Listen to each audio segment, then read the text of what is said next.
Okay, everybody, welcome to another evening of Dine and Learn. Today is August 14th, 2024. This Dine and Learn is sponsored by the Shuali family, L'zei Nishmas, Harry's father, Mordechai ben Rabbi Yitzchak, the Shamash Rabban Aliyah. It's the night after the 10th of Av, so we're all Ashkenaz and Sephardim eating meat happily. But there's still soldiers out in the field, and so I'd like to speak a little more about the halachas that apply to war in general and soldiers. And there's a fascinating machlokas you probably have not heard about and would not hear about anywhere else. I'm going to tell you about.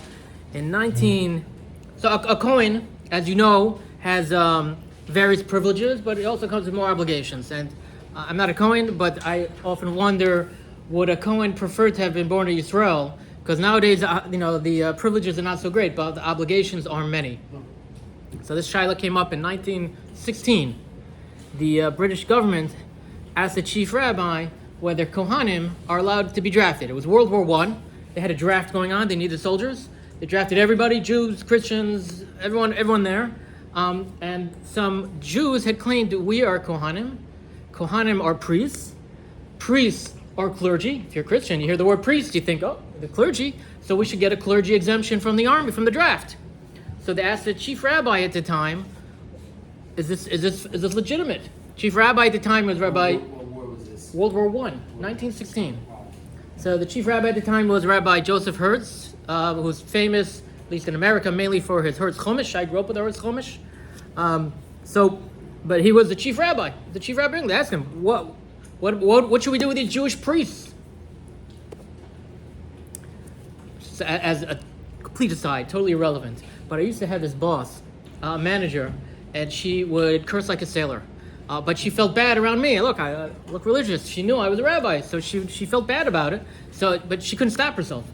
So what she would do is she would curse, and then she'd go, I just cursed in front of a priest. She always called me a priest.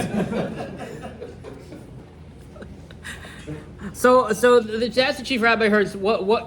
Are these Jewish priests? Should they be exempt from the draft? And Rabbi Hurd said, no, there's no such thing. No such thing. So to be chosen a chief rabbi, generally speaking, the chief rabbi is not chosen because of his strength in psak halacha, his koach psak. Rabbi Emmanuel Jacobowitz was an exception. Generally, a chief rabbi is chosen for his other skills, many other skills, his how he presents himself, his sermons, his maybe publications, and how respected he is in the community. Rabbi Hertz was very respected, very qualified to be chief rabbi, but he wasn't known as a posek. So the Bezdin of Leeds is a very important city in England, and the Bezdin there is a very important Bezdin.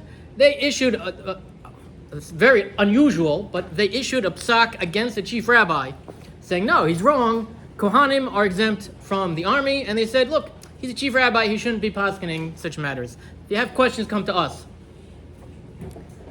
And they had two rayas. Oh, this whole machlokas is so strange. You'll hear the rayas, you think, what? Then you hear his rayas. So the rayas are, number one, a Kohen cannot become tameh. He can't become impure to a corpse. And if you're in the army, you might come across a dead body. And so therefore, a Kohen cannot serve in the army because he might come across a dead body. Really? Okay. Number two, they say a Kohen who kills, this is a din Shulchan Aruch, a Kohen who kills is not allowed to dochit. It's not allowed to do birkas Kohanim. So therefore, a Kohen who's in the army might have to kill someone, and then he wouldn't be able to do his obligation to dochen. Pinchas went to the army. Pinchas did not go to the army. No, he. Oh, okay. That's a good argument. There's a similar argument which we'll make. Just hold on a minute. Yes, but he killed. The killing was different. That was different. It was a special halacha. But your point about a Kohen in the army, yes, we'll get to that even in more. And if you think about it for one more minute, you'll think about other Kohanim who were in the army. But okay, put that aside. So that was a Leeds Bezdin. They had these two rayas. And when Rabbi Hurd saw that, he replied, they have a strange interpretation of Jewish law. Which, I don't know, it seems to me also kind of strange. But his interpretation is also strange. But surprisingly, at that time, Rabbi Yitzchak Herzog was 27 years old. He was serving in his first his first shul in Belfast. He was a rabbi in Belfast. He later became the chief rabbi of Ireland and the chief rabbi of Israel. He was a Gaon Olam. That time he was 27 years old. I don't know why he was getting involved. He published an article also saying, no, Kohanim should be exempt from the draft. And his proof is a little stronger. He quotes the Rambam at the end of Hilchos Shemitah V'Yovel. Second to last Rambam. So there's Perik Yud Gimel, Halacha Yud Beis. Halacha Yud Gimel is more famous. Halacha Yud Beis though says, V'lama lo zacha Levi ben Achel as Eretz Yisrael v'vizasayim echav. Why didn't the Shevet of Levi have a nachala, want to have a portion in the land of Israel? Mipnei shehovdo la'avodas Hashem. L'sharso l'horaz d'rochav ha'yisharim u'mishpatav ha'tzadikim. Because their job was to teach Torah. They didn't have a nachla, they didn't have a portion of the land. Their job was to teach Torah. L'rabim, to the public, shenemar yarum mishpatach li'Yaakov v'sorasach li'Yisrael. Lefichach, therefore, Shevet Levi, hovdelu midarkei ha'olam. They're separated from the normal course of the world. Lo orchin milchama keshar Yisrael. They don't fight a war like the rest of Yisrael. V'lo nochalin, and they don't get a portion of the land. V'lo zochin la'asman michol chufan, and they're not zocha in any of this because their job is to teach Torah. It says, look, it says the Rambam says lo orchin milchama. Shevet Levi, Kohanim are part of Shevet Levi, do not fight a war. So they should be exempt from the draft. That was Herzog's proof. So far, that's the best proof I've heard. There was a rabbi in London at the time, I think in England at the time, who had this. He was a local rabbi, served as a local rabbi, but he had this. He was a publisher. He I don't know if he had his own publishing press or he had access. He was publishing nonstop on every controversial. He was a blogger before there were blogs, and every controversial item. And he was a big Talmud Chacham, and he was in conversation with Gedolim in Europe. It's 1916. It was World War I. He got involved. He said, "I don't understand these riots. I don't understand what the leader's Bezdin is saying." He's saying a Kohen can't become a soldier because he's not allowed to become Tomei.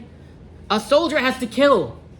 Nobody's allowed to kill, but in a time of war, you have to kill. You got to do what you got to do. So a Kohen who's a soldier, if he could be a soldier, he'd be allowed to kill. But you're saying he can't become Tomei? You got to do what you got to do. And if a Kohen becomes Tomei, he becomes Tomei. That's just a fact. You argue he can't be a soldier because he can't become Tomei. There's a bigger issue involved, and that's still allowed. So he would also be allowed. Maybe work in the kitchen. Could work in the kitchen, right? So he also published a letter from Rav Meir Arik, who at the time was a big Galicia a big gadol in Galicia on this subject, and Rav Meir Arik agreed also that with the chief rabbi, he didn't mention the chief rabbi, but he agreed with the idea that a Kohen can serve as in the army. And Rav Meir Arik added, and nowadays in a modern war, you don't really find too much hand-to-hand combat. It's shooting, missiles, shooting guns, shooting bombs, shooting cannons, whatever it was. So that has no shaykhs. There's no connection. The Kohen is not going to touch a dead body most of the time. Now, as it happened, World War I was not like that. World War I was trench battle. There was a lot of hand-to-hand combat. There was a lot of dead bodies everywhere. They're in the trenches, and their colleagues are being killed. And the Metzius was somewhat different. But in general, nowadays, we don't have trench warfare, Baruch Hashem. It's a tragedy. We don't have trench warfare. Most soldiers never come in contact with a dead body. So Rav Meir Arik's comment is very nogea. On the second argument of the Liz Bestin, that a Kohen who kills cannot duchen, and therefore a Kohen can't become a soldier. So first of all, you can see how far you have to travel just to come up with an Isser. But even better, the rabbi was talking about, Rabbi Menashe Adler, published a lot. So Rabbi Menashe Adler, he pointed out, there's a Pri Chadash in Orchaim Kuf Chav Ches Sif Lamed Hey, who says that a Kohen who kills is not allowed to duchen if he's b'mezid or if he's b'shogeg. But if he's b'ones, meaning if he's forced, he has no choice, he has to kill. So that doesn't apply to the Kohen. The Kohen can still duchen after that. And Moshe Feinstein, this is many years later, decades later, Moshe Feinstein paskin like that. An Israeli soldier who kills in the army is allowed to duchen. That's where Moshe Feinstein paskins, Ravad Yosef paskins like. Soloveitchik does not. Soloveitchik says the Metzius is, if a Kohen kills, he kills. Whether it's Mezid, Shogeg, you don't get to kill terrorists, that's not bonus, no? Would that be bonus? what they're saying is that it's not mazid, it's not really shogeg, it's not considered killing, it's not resicha, it's not murder. It's a mitzvah. I mean, Rav Yosef says it's a mitzvah. So how can you punish him? How can you give him a knas for doing a mitzvah? So Rav Soloveitchik says no, and a chinami. It's not a knas.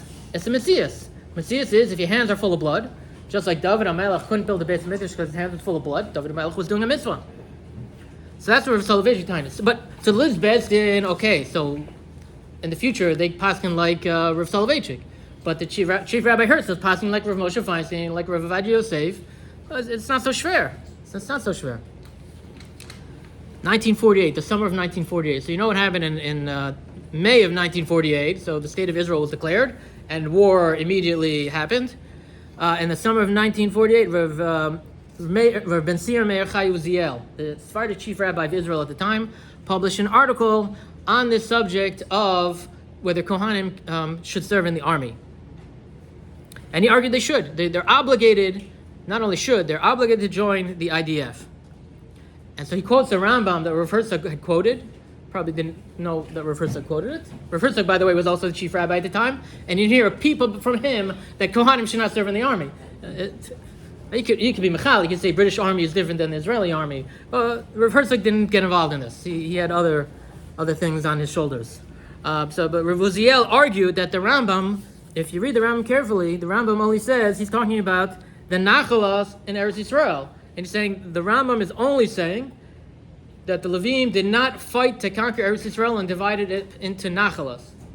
Those wars Levim are pater from. But when we're defending ourselves from enemies who are attacking us, those are a completely different war, and Levim are chayiv on that. It's a little difficult in the language as well. Rav Eliezer Waldenberg, the sister Eliezer, so he writes that for Levim, there's no obligation to serve in an army, but it's mutter for them. They can choose to, and they cannot. Okay, so those are responses to the Leeds Bezdin's arguments that other people gave. What did Chief Rabbi Hertz give? This is a pella. Listen to these arguments. It's not so strong. Says Rabbi Hertz, a Kohen can become tamei for a mace mitzvah, right? If there's a dead body and nobody is there to bury it, so everybody has to bury it, including a Kohen. A Kohen can become tamei for that. So if you can become tamei for a mace mitzvah, so when you're fighting a war, certainly he can become tamei to fight a war. That's argument number one. Because no one else can do it? Well, so if it's pikuach nefesh, so everybody would say you're allowed to.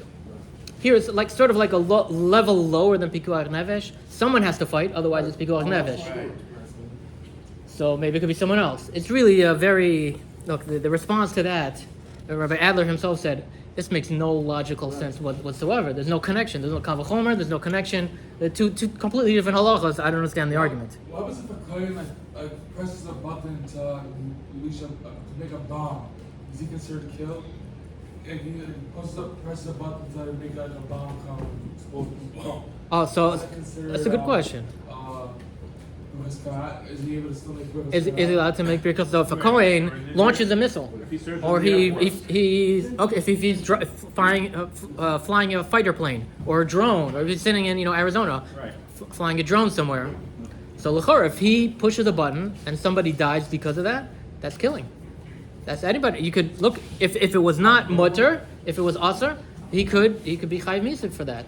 So l'chor, that's also considered. He shouldn't be allowed to duchen unless, according to Rav Moshe Feinstein and Rav Adi Yosef, unless he's fighting in a war. Let's say somehow the kohen becomes the president of America or something, and he tells them to attack these. Is that considered killing?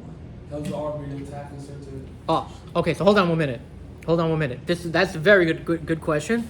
So that goes to Rabbi Hertz's second raya.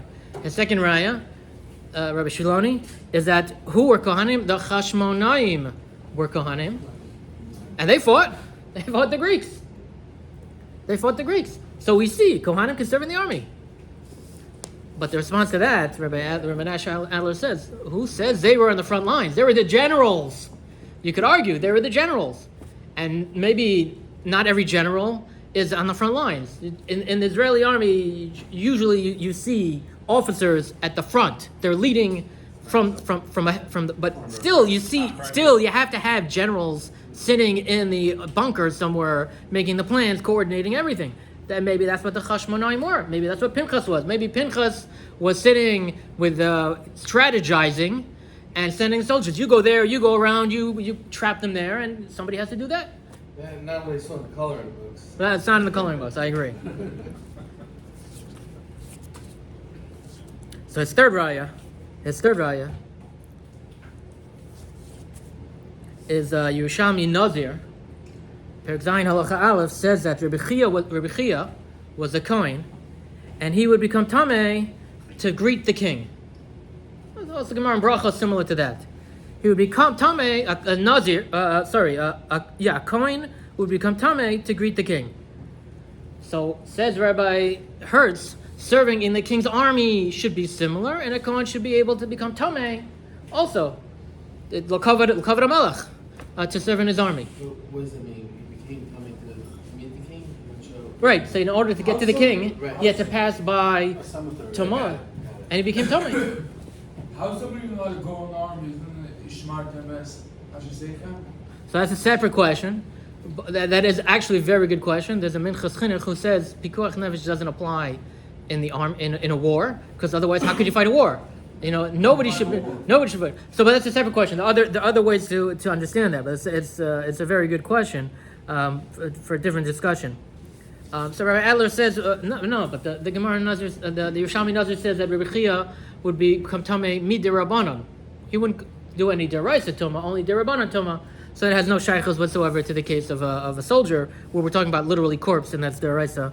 And Rabbi Hertz points out from Psukim in Devarim that you had the Kohen Meshuach Milchama, right? You had this Kohen, this priest, who was he was sort of a semi-Kohen Gadol, and he went out to the troops to get them excited and give them morale. But before that, he also said certain people had to go back. If you recently built a house, you go home. If you recently planted a vineyard, you go home. If you recently betrothed a woman, if you married a woman and you hadn't done the nisuin yet, you go home also. Who does he not mention? A Kohen.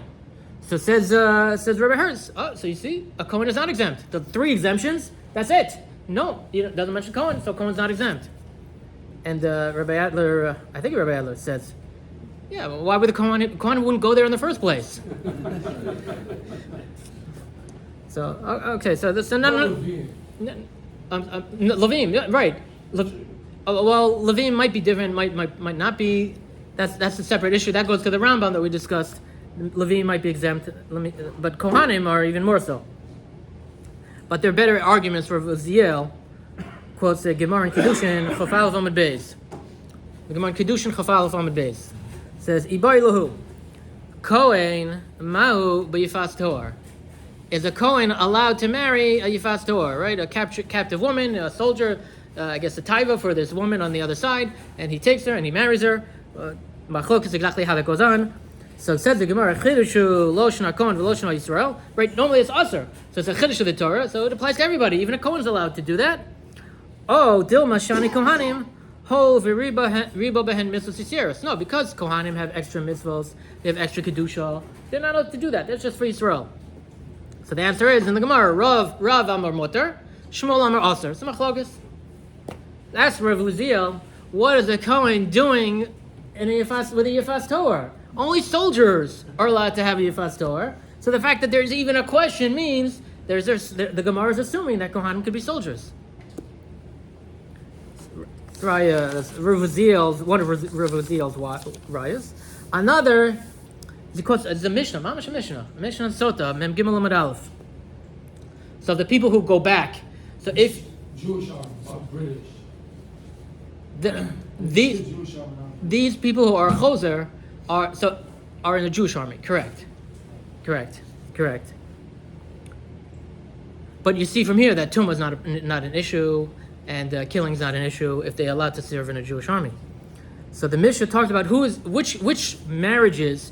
If you betroth a woman, but if you do Kiddushin, you don't do Nisuin yet, you go back, that's only a mutter marriage. But if you conducted a marriage that's usr, you don't go back. That's usr.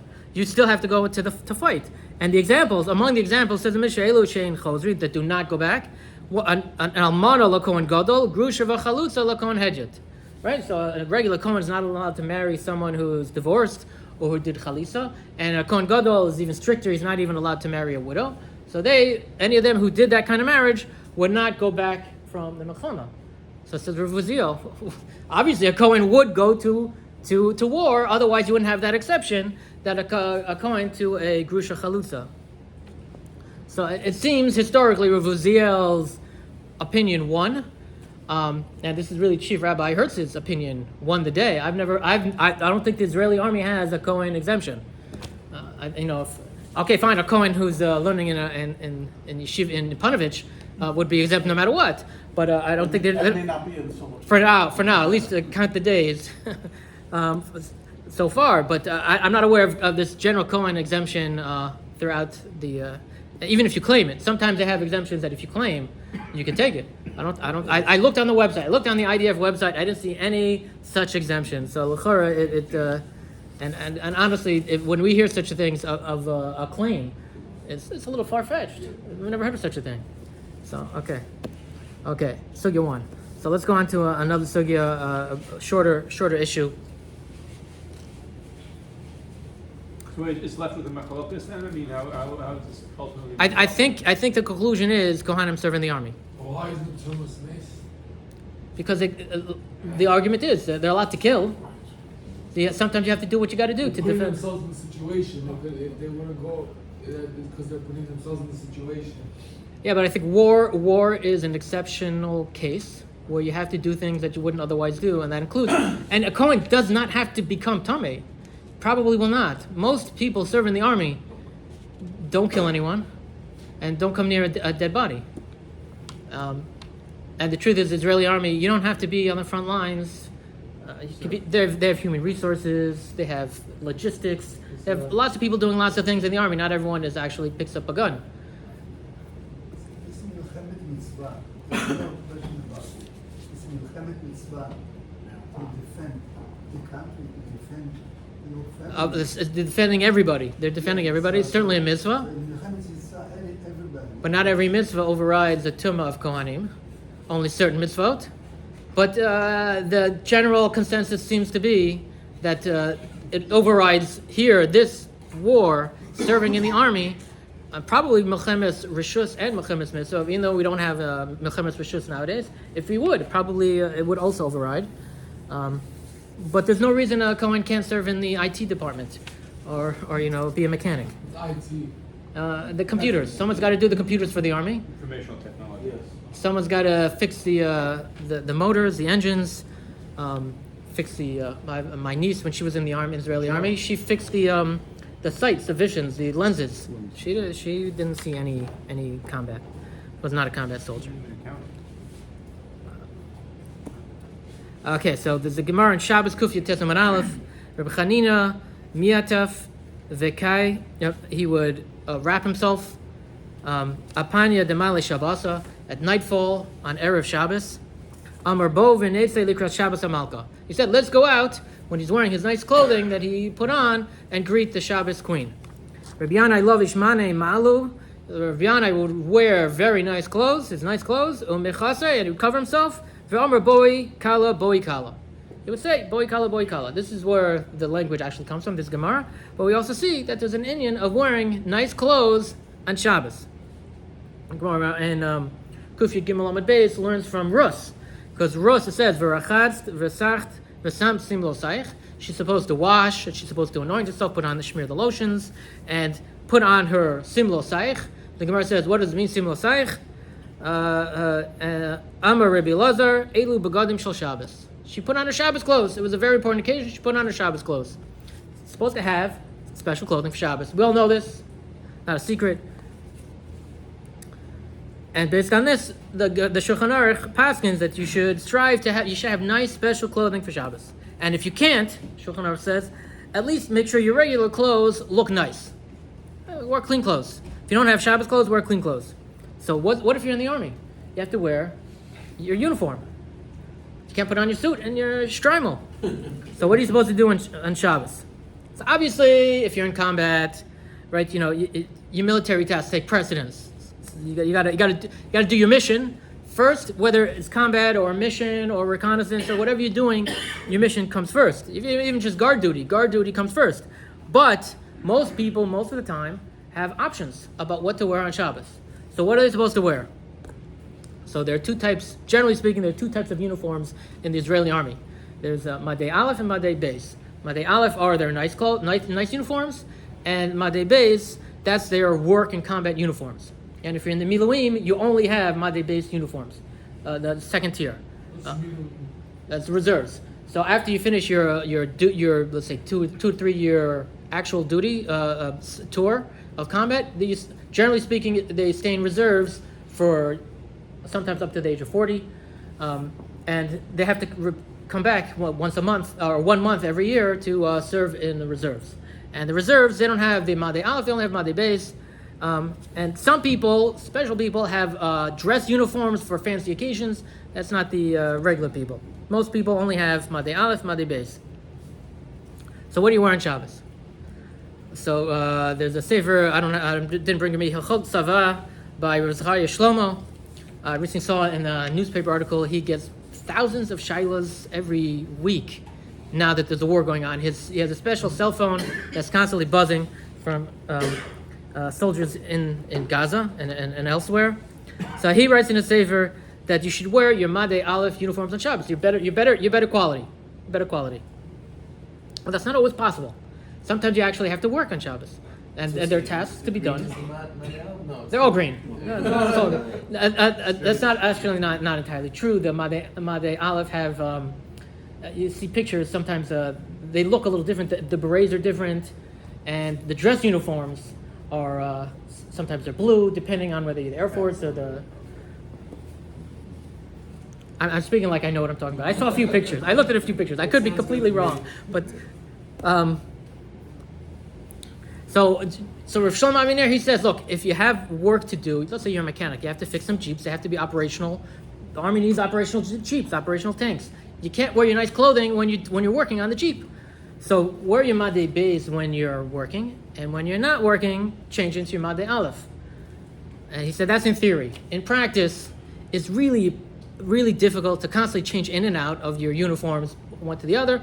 So he said, just do what you can to try to wear clean Madei Beis uniforms. If you can wear Madei Aleph, Matovu Manayim. If you can't, try to wear a clean Madei Beis uniform.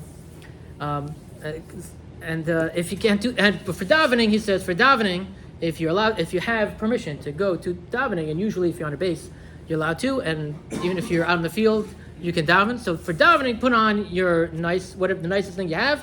And sometimes on a base, they let you put on a white shirt. So wear a white shirt. If they let you put on a white shirt, wear it for davening. And if they let you wear it all day if you can. Left the leg, what's the restriction?